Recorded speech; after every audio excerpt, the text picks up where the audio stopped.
When they first dumped the waste there, it changed the water quality rate instantly. Everything was completely dead. Crabs, fish, even all the plants surrounding that place are all dead. They all died. And that happened in the beginning days of the factory, before they started running it out to the ocean? Okay.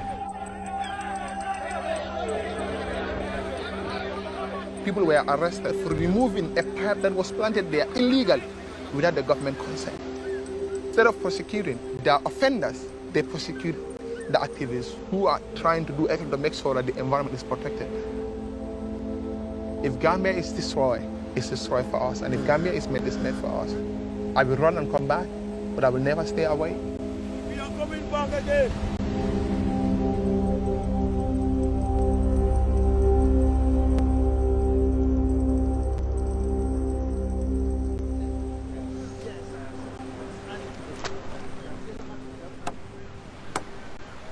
At root, this seems to be a story about Africa's smallest country, the Gambia, and its David and Goliath struggle to protect its own waters. The West African coast is one of the few places left where major industrial players, mostly Asian and European, haven't yet depleted the waters of all their creatures and resources. And in the last several years, there's been a rush here to begin industrial level fishing. In this case, you have these three big Chinese factories that essentially take massive quantities of fish and grind them down into these high protein pellets called fish meal. The entire community will be affected when the factories start operating. The smell is unbearable. And this is the Golden Lead factory right here? Yes. Cameras should be put away because you can be attacked, you can be assaulted. They have seen journalists as their enemy. Lot of secrecy because we don't know the chemicals they use. They shouldn't be anywhere 1 kilometer from open water bodies. That's an international convention. And the government itself isn't doing spot checks either. Yeah, exactly. In fact, those who are checking, they only come there to collect money. Fish meal is one of these products that you'll never see, but you're consuming all the time. It's used primarily as a protein supplement in the booming industry of aquaculture. It's a huge market and growing by the day, and it's unbelievably destructive for the oceans because you need huge quantities of fish. What I'm hearing from local fishermen is that boats are appearing at night on the coastline more than ever before. They look to be Senegalese or Asian trawlers. These Gambian fishermen are also saying that their catches are plummeting.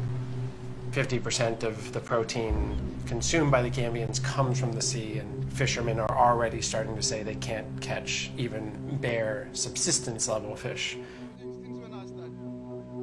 When the local guys have tried to find out what's happening, how many boats are there, how much are they taking out of the water, just basic questions so they can monitor how things are going, they're getting no kind of information. The panic that I sense from them is that next generation is going to have nothing to sustain themselves with because the waters will be empty.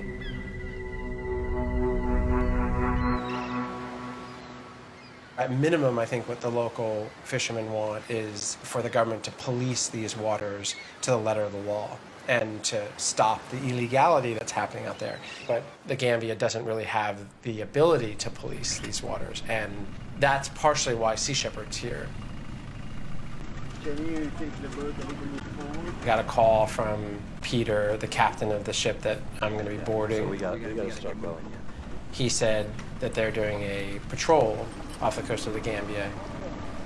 Good. The Gambians know there's a huge problem on the water out here. There's rampant illegality. The job we had was to show it. Most of the vessels are concentrated on the southern border. From here? The southern border. Yeah, okay. Then we can follow the coast, and if we see any boats that are inside the 9 miles, and they're going 2-3 knots, so trawling speed, then those would be the targets. You think that makes sense? The first time out, we saw a vessel, didn't know who it was, ran at it. There, they're fishing. Film that. They're fishing. And suddenly it's the vessel that we were most interested in because it's connected to this really sketchy fish meal plant on land. Grab the ladder, then do not let go. I didn't throw it. Bridge, Peter, we're on board.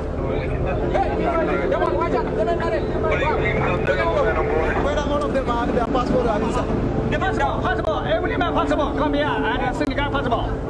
Can we see your license? This is a vessel that had its transponder off, so it was already a dark vessel, but even worse, it had no fish log. A fishing vessel's got to have a navigation log, which is their positions every day, where they fished, the quantity of fish. You can see the last entry here was on the 21st of January, and then there is nothing. This is a dark ship. Who knows where they fished? Amigo, Santa Maria, repair. He's saying that they can't start going to Banjul yet. He needs 2 hours to make some repairs. We've seen him motoring all morning. It's a delayed tactic so he can get on the radio.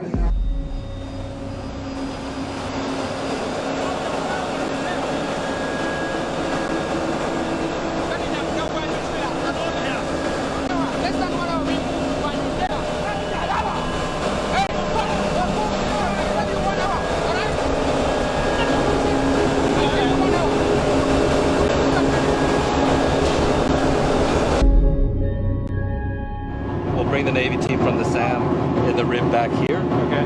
And then from here, we'll go straight and try to grab the Lucky 909 and see what's on board there.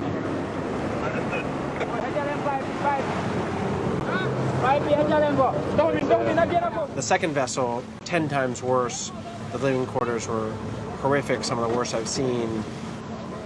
There was this space, it's like a crawl space, where all these guys were sleeping at night. Six of you. 6 people we are sleeping in here. Sometimes we close here, but the water still is coming in. So hot. This is, I've never ever seen this bad. Few things rattle me these days, but for some reason, that space really rattled me. The local fishermen testifying that these guys have been trawling very close to the shore. And on top of that, the living conditions here are really not for humans. Not even for animals, but not for humans.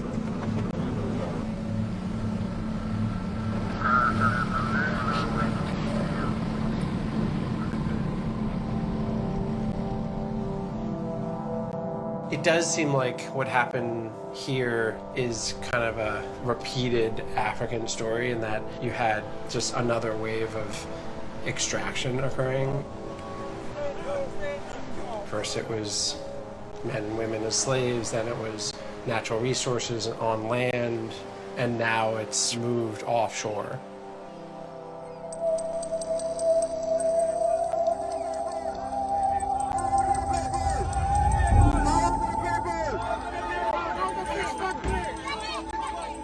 I think the local fishermen want the government to tap the brakes on signing of deals with these massive factories and also giving licenses to these industrial-sized ships that are pulling fish too aggressively. But the forces of the industry that's taking all this fish are just massive. And you see on land how little control even local villagers have. You see how little interest the government has to do anything about these crimes. China have given a lot of loans to Gambia, give a lot of so-called grants to Gambia, polluting the mindset of our politicians. They go away with anything. So because of China is involved, this factory will never be closed. We are taking the natural one, giving it to the Chinese. They convert it into powder, send it to China, feed the fish, cheap, and bring it to Gambia. And resell at an expensive price. Right, while the local fishermen are put out of work. Yeah, exactly. So the locals are competing directly with these fish meal factories whose daily turnover is about 500 tons. And they're pumping fish meal waste into the ozone because there is no control. What we are seeing is not development. This is exploitation.